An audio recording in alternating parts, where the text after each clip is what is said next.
સ્વાગત છે વિદ્યાર્થી મિત્રો ક્લાસ 11 ફિઝિક્સમાં આજે આપણે ચેપ્ટર નંબર 3માં પાર્ટ 3 જોઈએ તો આપણે એક પરિમાણમાં ગતિ દ્વિપરિમાણમાં ગતિ અને ત્રિપરિમાણમાં ગતિની વાત કરી હતી સાથે કણની સંકલ્પનાની વાત કરી હતી પછી યંત્રશાસ્ત્રના પ્રકાર જોયા હતા હવે આજે આપણે જોઈશું પથ લંબાઈ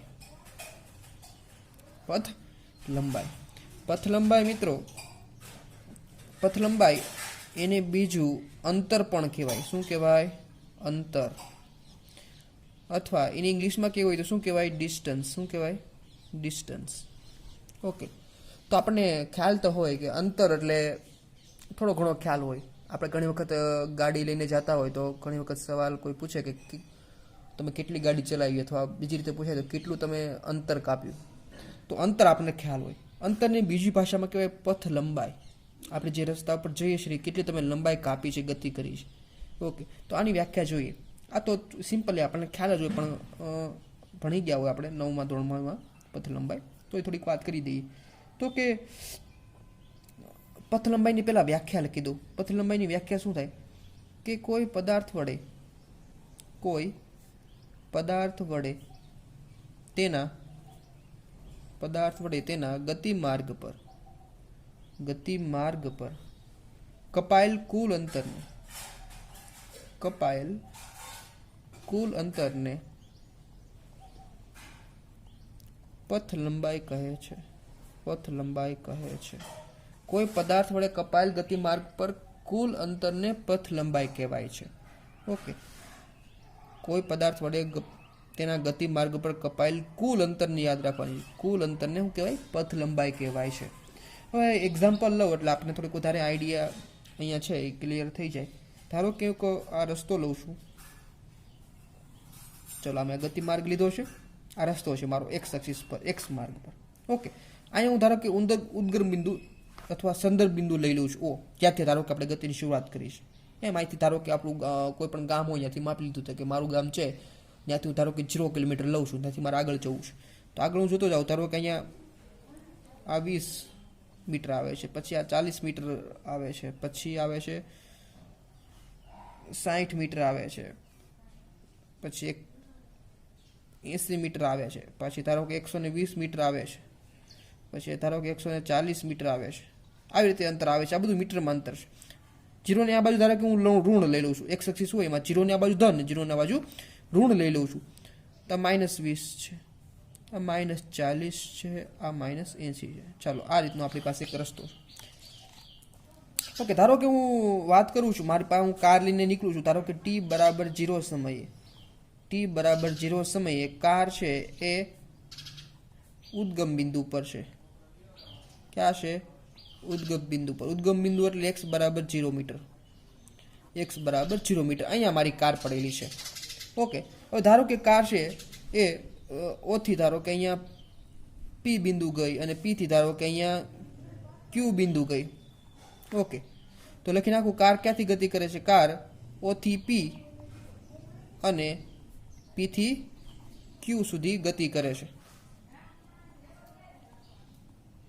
ચાલો Q બિંદુએ ગાડી આપણે ઊભી રાખી દીધી હવે મને કોઈ પૂછે કે પથ લંબાઈ કેટલી તમારી તો ચાલો હવે મને વ્યાખ્યા તો આવડી ગઈ છે તો પથ લંબાઈ ગણતા આવડી જાય પથ લંબાઈ એટલે કાપેલું કુલ અંતર કાપવું છે અહીંથી ઉદ્ગમ બિંદુ ઓથી ચાલુ કર્યું હતું અને ક્યુ માં ગાડી ઊભી રાખી દીધું કુલ અંતર માપવું છે મારે તો પહેલા ગાડી ક્યાંથી ગઈ હતી ઓથી પી ગઈ ચાલો ઓથી પી સુધીનું અંતર પછી પી થી ક્યાં ગઈ ક્યુ સુધીનું અંતર પી થી ક્યુ સુધીનું અંતર ઓથી પી સુધીનું અંતર કેટલું થાય ઓથી પી સુધીનું અંતર તો કે 40 મીટર લખી નાખ્યું છે પી થી ક્યુ સુધીનું અંતર કેટલું થાય તો કે 80 મીટર 120 માંથી 40 જાય તો કેટલું વધે 80 વધે તો 80 ને 40 કેટલા થઈ ગયા 120 મીટર તો કહી શકાય કે મારી પથ લંબાઈ કેટલી 120 મીટર મતલબ ગાડીએ કાપેલું પથ લંબાઈ કયો તો અંતર કયો તો ગાડીએ કાપેલું અંતર કેટલું 120 મીટર તો ખૂબ જ આ સિમ્પલ છે પથ લંબાઈ ધ્યાન રાખવાનું કે પથ લંબાઈ છે એટલે વાહને અથવા કોઈ પણ પદાર્થે કાપેલું કુલ અંતર યાદ રાખવાનું છે ઓકે અને બીજી એક વાત કરી દઉં સરસ મજાની તો કે પથ લંબાઈ છે એનો એસઆ એકમ પથ લંબાઈને ધારો કે x વડે દર્શાવવામાં છે ના વડે x વડે પથ લંબાઈ x નો અથવા તમે y પણ કહી શકો કોઈ પણ કહી શકો નામ પથ લંબાઈનો એસઆઈ એકમ મીટર છે। શું છે? એસઆઈ એકમ મીટર છે।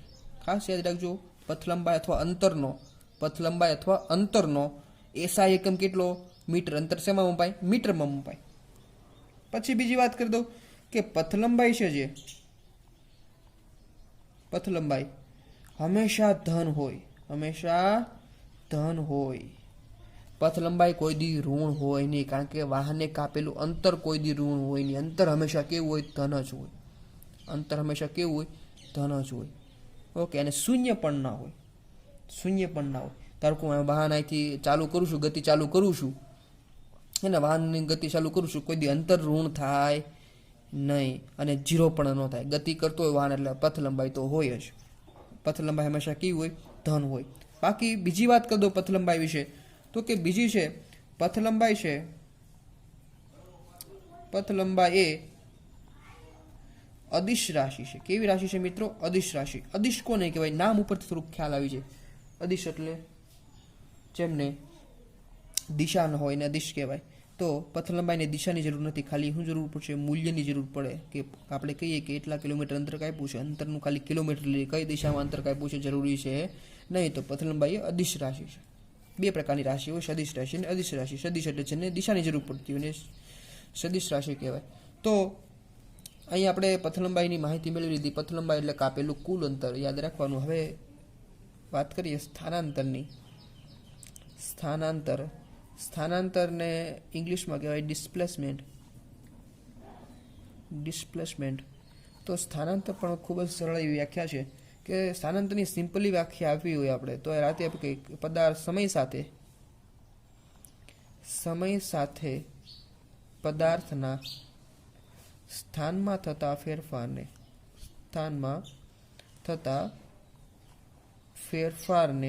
સ્થાનાંતર કહેવાય।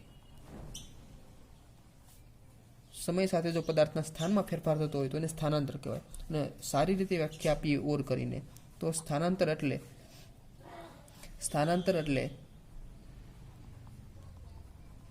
અંતિમ સ્થાન માઇનસ પ્રારંભિક સ્થાન। અંતિમ સ્થાન માઇનસ પ્રારંભિક સ્થાન, આને સ્થાનાંતર કહેવાય। ઓકે, અંતિમ સ્થાનમાંથી પ્રારંભિક સ્થાન આપણે બાદ કરી દઈએ તો આપણને શું મળે? સ્થાનાંતર મળે। તો આમનું એક આ સૂત્ર પણ થઈ ગયું ને વ્યાખ્યા તરીકે પણ લખી શકો। હવે સ્થાનાંતર છે અંતિમ સ્થાન અને પ્રારંભિક સ્થાનનો શું છે? તફાવત છે। અને જ્યાં તફાવતની વાત કરતા હોય ત્યાં એને કઈ રાશિ વડે દેતા હોય? સ્થાનાંતર એટલે એક્સ લઈ લો, પણ એના વડે ડેલ્ટા વડે દર્શાવે। શેના વડે? ડેલ્ટા વડે। તો ખાસ રાખજો ડેલ્ટા શેના માટે યુઝ થાય? તો ડેલ્ટા આને વચ્ચે ડેલ્ટા ત્રિકોણ ટાઈપ હોય ને શું કહેવાય? ગ્રીક મૂળાક્ષર છે। આપણે કેમ એબીસીડીમાં એબીસીડી હોય ગ્રીક મૂળાક્ષરમાં આને ડેલ્ટા બચાય। ડેલ્ટા છે એ કોઈ પણ ભૌતિક રાશિમાં ધારો કે ફેરફાર થતો હોય, તાપમાનમાં પણ ફેરફાર થતો હોય, અંતરમાં ફેરફાર થતો હોય, વેગમાં ફેરફાર થતો હોય, કોઈ પણ ભૌતિક રાશિમાં ફેરફાર થતો હોય એને દર્શાવવા માટે ડેલ્ટા વપરાય। તો અહીંયા સ્થાનમાં ફેરફાર થાય છે ને, આપણે વાત કરીએ ને સ્થાનમાં થતા ફેરફારને, તો સ્થાનમાં ફેરફાર થાય છે અને શેના વડે દર્શાવે? ડેલ્ટા વડે। તો સ્થાનાંતરને ડેલ્ટા એક્સ વડે દર્શાવાય। ઓકે, ચાલો અંતિમ સ્થાન ધારો કે મારું x2 હોય અને પ્રારંભિક સ્થાનને કહી દઉં x1 કહી દઉં, તો ડેલ્ટા એક્સ બરાબર મળે x2 માઇનસ x1। x2 એટલે અંતિમ સ્થાન, x1 એટલે પ્રારંભિક સ્થાન। ઓકે, તો આપણે સ્થાનાંતરનું સૂત્ર તો મળી ગયું, ડેલ્ટા એક્સ બરાબર x2 માઇનસ x1। હવે જો આપણે આગળ તરફ જઈએ, ધારો કે હું તમને અહીંયા વાત કરું છું, આ ધારો કે મારી પાસે ઉદ્ગમ બિંદુ O છે। ઉદ્ગમ બિંદુ ઓથી મારું પ્રારંભિક સ્થાન એ છે અને અહીંયાથી ધારો કે બી સુધી જાઉં છું। હું જમણી બાજુ ગતિ કરું છું, ઉદ્ગમ બિંદુની જમણી બાજુ ગતિ કરું છું। તો જો જમણી બાજુ ગતિ કરતો હોય ઉદ્ગમ બિંદુની, તો જુઓ ધારો કે આ એ એટલે મારું પ્રારંભિક સ્થાન હતું અને x2 એટલે આ મારું અંતિમ સ્થાન છે બી। તો તમને ખ્યાલ પડી જાય કે x2 અંતર કેવું છે? મોટું છે। તો x2 અંતરમાંથી x1 બાદ કરું, આ મોટા અંતરમાંથી નાનું અંતર બાદ કરું તો મને કેવું મળે? હંમેશા ધન જ મળે કે નહીં? તો આ કિંમત મને કેવી મળે? ધન મળે। તો કહી શકાય કે જો પદાર્થ છે એ જમણી બાજુ ઉદ્ગમ બિંદુની જમણી બાજુ ગતિ કરતો હોય તો તમને સ્થાનાંતર કેવું મળ્યું આપણને? તો સ્થાનાંતર કેવું મળે આપણને? ધન મળે। ખાસ તેને જો પદાર્થ છે ઉદ્ગમ બિંદુની જમણી બાજુ ગતિ કરતો હોય તો આપણને સ્થાનાંતર છે એ અહીંયા ધન મળે છે, એટલે x2 - x1 ગ્રેટર ધન એટલે મોટું, 0 કરતાં મોટું એટલે ધન, 0 કરતાં નાનું એટલે ઋણ. આવી રીતે બીજો કેસ લઉં. બીજો કેસ લઉં. ધારો કે અહીંયા ઉદ્ગમ બિંદુ O છે. શરૂઆતમાં પદાર્થ અહીંયા બી બિંદુ પર હતો. બી બિંદુથી ઉદ્ગમ બિંદુ તરફ A તરફ આવે છે. તો પ્રારંભિક સ્થાન મારું ક્યાં હતું? બી બિંદુ તરફ. તો x1 મારું ક્યાં છે? અહીંયા છે. x2 ક્યાં છે? અહીંયા એ બિંદુ પર ગાડી મેં ઊભી રાખી તો x2 સ્થાન અહીંયા. અમારે સ્થાનાંતર જોતો હોય તો કેમ મળે? તો કે સ્થાનાંતર કેટલું મળે? x2 - x1, અંતિમ સ્થાન માઇનસ પ્રારંભિક સ્થાન. અંતિમ સ્થાન આપણું અહીંયા હતું, પ્રારંભિક સ્થાન ઉપર હતું. તો x2 - x1 બાદ કરો તો તમને ખ્યાલ છે કે આ કિંમત કેવી મળે? ઋણ મળે. ઋણ એટલે 0 કરતાં નાની. ઋણ એટલે 0 કરતાં નાની. ત્યારે સ્થાનાંતર કેવું મળે આપણને કહેવાય? સ્થાનાંતર કેવું મળે? ઋણ મળે.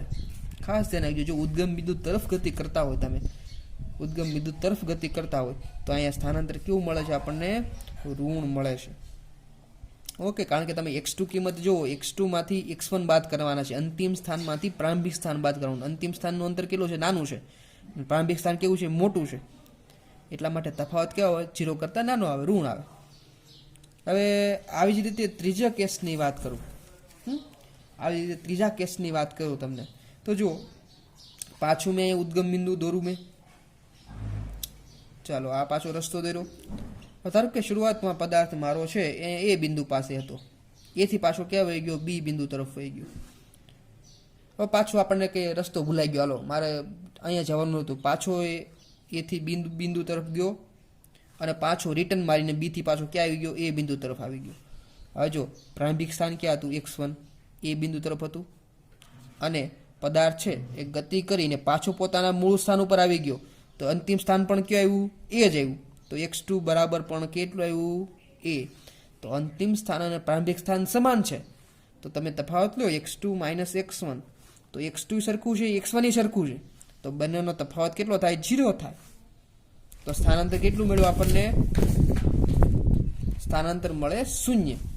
તો ખાસ ધ્યાન રાખજો, જો પદાર્થ સ્થિર હોય અથવા ધારો કે વાહન લઈને સ્થિર ઊભો છું તો મારું પ્રારંભિક સ્થાન એ છે અને અંતિમ સ્થાન એ છે, તો પણ સ્થાનાંતર 0 થાય. અને ધારો કે અહીંથી મારા ઘરથી હું સ્કૂલે જાઉં છું અને સ્કૂલેથી પાછો ઘરે આવી જાઉં, તું મારું પ્રારંભિક સ્થાન કયું? તું ઘરથી નીકળો તો ઘર મારું પ્રારંભિક સ્થાન છે. અને અંતિમ સ્થાન કયું? ઘરેથી સ્કૂલે ગયો અને સ્કૂલેથી પાછો ઘરે આવી ગયો, અંતિમ સ્થાન મારું ઘર. તો ઘરે મારું પ્રારંભિક સ્થાન ને ઘર મારું અંતિમ સ્થાન. તો બંને વચ્ચેનો અંતરનો તફાવત કેટલો થાય? 0. તો સ્થાનાંતર કેટલું મળે? 0 મળે. તો અહીંયા આપણે ખ્યાલ પડ્યો કે સ્થાનાંતર છે એ ધન પણ મળે, સ્થાનાંતર ઋણ પણ મળે અને સ્થાનાંતર 0 પણ મળે. જ્યારે આપણે પથ લંબાઈની વાત કરી હતી ત્યારે પથ લંબાઈમાં છે કેવી હોય? ધન જ હોય. આ ખાસ તફાવત યાદ રાખવાનો છે. તો અહીંયા એક વાક્યમાં લખી લઈએ આપણે કે સ્થાનાંતર જે છે, સ્થાનાંતર એ ધન હોઈ શકે, સ્થાનાંતર ઋણ હોઈ શકે અને સ્થાનાંતર 0 પણ હોઈ શકે. જ્યારે પથ લંબાઈની વાત કરો અથવા અંતરની વાત કરો એ હંમેશા કેવું હોય? ધન જ હોય. ઓકે, સ્થાનાંતર ધન હોઈ શકે, ઋણ હોઈ શકે અને 0 પણ હોઈ શકે. જ્યારે પથ લંબાઈ છે હંમેશા કેવું હોય? ધન જ હોય. હવે થોડુંક આના એક સાથે એક સરસ મજાની વાત છે એ આપણે કરી લઈએ. એક નવું રિલેશનશિપ મેળવવું છે આપણે. સ્થાનાંતર અને પથ લંબાઈ વચ્ચેનો સંબંધ મેળવવો છે. સ્થાનાંતર અને પથ લંબાઈ વચ્ચેનો સંબંધ મેળવવો છે. ચલો આપણે વાત કરીએ. ધારો કે હું એક્ઝામ્પલ લઉં છું. ધારો કે હું એક રસ્તો લઈ લઉં છું. આ મારી પાસે અહીંયા ઉદ્ગમ બિંદુ O છે. અહીંથી ચાલુ કરું છું. ધારો કે અહીંયા 40 મીટર અંતર છે, આ 80 મીટર અંતર છે, આ 120 મીટર અંતર છે અને આ 140 મીટર અંતર છે. આ બાજુ પણ -40 છે, -80 છે અને -120 છે. ધારો કે શરૂઆતમાં વાહન છે એ x બરાબર 0 આગળ સ્થિર હતું. અહીં t બરાબર 0 સમય. ઓકે, અહીંયા પદાર્થ આપણું સ્થિર હતું. ધારો કે ગતિ કરતો પદાર્થ 40 મીટર પહેલાં ગયો. ત્યાંથી મને થયું કે હજી જ થોડુંક મારે આગળ જવું છે. તો 120 મીટર અંતરે જઈને મેં વાહનને ઊભું રાખી દીધું. અહીં મેં બિંદુ કીધું, Q બિંદુ કીધું. ઓકે, હવે જો ત્યાંથી અહીંથી ચાલુ કર્યું વાહનને, P બિંદુ પહેલાં ઊભી રાખીને પછી છેલ્લે ક્યાં ઊભી રાખ્યું? Q મારું અંતિમ બિંદુ છે. ઓકે, તો ચાલો મારે પહેલાં પથ લંબાઈ ગોતવી છે. તો પથ લંબાઈ મને ખબર છે, વાહને કાપેલું કુલ અંતર. પથ લંબાઈ તો O થી P ગયો પહેલાં, પછી P થી પાછું ક્યાં ગયો? Q સુધી. તો P થી Q સુધીનું અંતર કુલ અંતર લેવું છે ઓ થી પી સુધીનું અંતર કેટલું થાય તો કે 40 મીટર છે. પછી પી થી ક્યુ સુધીનું અંતર કેટલું છે તો કે 120 - 40 તો 80 મીટર અંતર છે. તો કુલ અંતર મને મળી ગયું 120 મીટર અંતર. આપણે આમનું જોઈએ તો ખ્યાલ પડી જાય 0 થી અહીં ક્યુ બિંદુ સુધીનું કુલ અંતર કેટલું છે 120 મીટર. તો 120 મીટર આપણે જવાબ મળી ગયો છે અહીંયા. મારે ધારો કે આ જ રસ્તા પર સ્થાનાંતર જોવું છે મારે. ચાલો સ્થાનાંતર બરાબર મને ખ્યાલ છે અંતિમ સ્થાન માઇનસ પ્રારંભિક સ્થાન. અંતિમ સ્થાન માઇનસ પ્રારંભિક સ્થાન. ચાલો અંતિમ સ્થાન કેવું છે મારું 120 મીટર. પ્રારંભિક સ્થાન કેવું છે મારું ઉદ્ગમ બિંદુ x બરાબર 0 મીટર અંતર અહીંયા હતું મારે. ચાલો મને સ્થાનાંતર કેટલું મળ્યું 120 મીટર. તો જો આ કિસ્સામાં મને શું મળ્યું પથ લંબાઈ અને સ્થાનાંતર સરખું મળ્યું.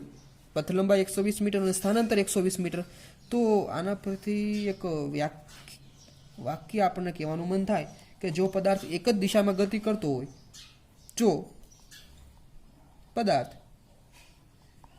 એક જ દિશામાં ગતિ કરતો હોય, એક જ દિશામાં ગતિ કરતો હોય, પદાર્થ જો એક જ દિશામાં ગતિ કરતો હોય તો સ્થાનાંતર બરાબર પથ લંબાઈ. સ્થાનાંતર અને પથ લંબાઈ કેવું થાય સરખું મળે. જો એક જ દિશામાં પદાર્થ ગતિ કરતો હોય તો પથ લંબાઈ બે કેવું મળે સરખું મળે. હવે થોડુંક બીજા કિસ્સાની વાત કરીએ. ચાલો હવે ધારો કે હું એવો રસ્તો લઉં છું કે ધારો કે પદાર્થ છે એ ઓથી ઉદ્ગમ બિંદુથી ક્યુ તરફ જાય છે.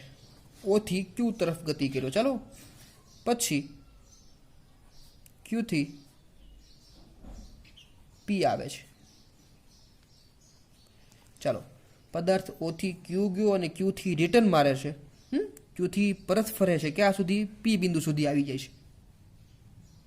ઓકે ચાલો હું વાત કરું છું હવે. તો મારે પથ લંબાઈ જોઈ છે. હવે તો પહેલા પદાર્થ ઓથી આપણું કાર લઈને કાર ક્યાં ગઈ ઓથી ક્યુ સુધી ગઈ. ચલો ઓથી ક્યુ સુધી અંદર અને ક્યુ થી પાછી પરત ફરે છે ક્યાં સુધી આવે છે પી બિંદુ તરફ. તો ક્યુ થી પી તરફ. ઓકે તો ઓથી ક્યુ છે એ અંતર કેટલું છે 120 મીટર છે અને ક્યુ થી પી અંતર કેટલું છે 120 - 40 એટલે કેટલું છે 80 મીટર. તો અંતર આપણું કેટલું થઈ ગયું આ 200 મીટર. પથ લંબાઈ આપણને મળી 200 મીટર. હવે સ્થાનાંતર ગોતવું છે આપણે. તો સ્થાનાંતર કેટલું થાય તો સ્થાનાંતર ખબર છે x2 - x1 એટલે અંતિમ સ્થાન માઇનસ પ્રારંભિક સ્થાન.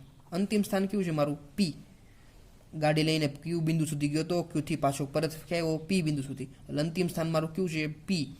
તો પી એ કેટલું અંતર છે 40 મીટર. પ્રારંભિક સ્થાન ક્યાં મેં તો અહીંથી શરૂઆત ગાડીની શરૂઆત અહીંથી કરી હતી. ઓકે ગાડીની શરૂઆત ક્યાંથી કરી હતી અહીંથી. તો અંતિમ સ્થાન તો સ્થાનાંતર કેટલું મળ્યું 40 મીટર. તો પથ લંબાઈ અહીં કેટલી મળી મોટી મળી. સ્થાનાંતર કેટલું મળ્યું 40 મીટર મળ્યું. ઓકે વાહન તો મેં જાજુ ચલાવ્યું પણ સ્થાનાંતર ખાલી 40 મીટર મળ્યું કારણ કે સ્થાનાંતર શું છે અંતિમ સ્થાન અને પ્રારંભિક સ્થાન ઉપર આધાર રાખે છે. જ્યારે પથ લંબાઈ છે એ કુલ ગતિ માર્ગ પર આધાર રાખે છે. તો કહી શકાય કે આમાં શું મોટું આવ્યું તો કે આમાં પથ લંબાઈ છે એ મોટી આવી. પથ લંબાઈ મોટી એટલે આમ દેખાય ગ્રેટર ધેન કોના કરતાં મોટી છે તો કે સ્થાનાંતર કરતાં મોટી છે. આ બંને સૂત્રને હું ભેગા કરું તો મને થોડુંક નવો આઈડિયા મળે. આ સ્થાનાંતર ને પથ લંબાઈ સરખા છે. અહીંયા પથ લંબાઈ તો કહી શકાય કે પથ લંબાઈ છે એ મોટી હોય સ્થાનાંતર કરતાં અથવા સમાન હોય કહી શકાય. આમ કહી શકાય કારણ કે જો પથ લંબાઈ અને સ્થાનાંતર સરખા પણ છે એટલે મેં અહીંયા આ સરખા એટલે બરાબર નિશાની પણ દર્શાવી છે. અને પથ લંબાઈ મોટી હોય એટલે મેં આ એરો પણ દર્શાવ્યો છે. તો આ એરાને શું કહેવાય greater than or equal to. આ ગ્રેટર ધેન છે અને આ લીટો એટલે ઇક્વલ ટુ એટલે બરાબર પણ હોઈ શકે અથવા પથ લંબાઈ મોટી પણ હોઈ શકે. તો આ ખાસ સંબંધ યાદ રાખવાનું છે કે પથ લંબાઈ છે હંમેશા મોટી હોય અથવા બરાબર હોય પણ સ્થાનાંતર છે એ પથ લંબાઈ કરતાં કોઈ દી મોટું હોય નહીં. Okay thank you very much.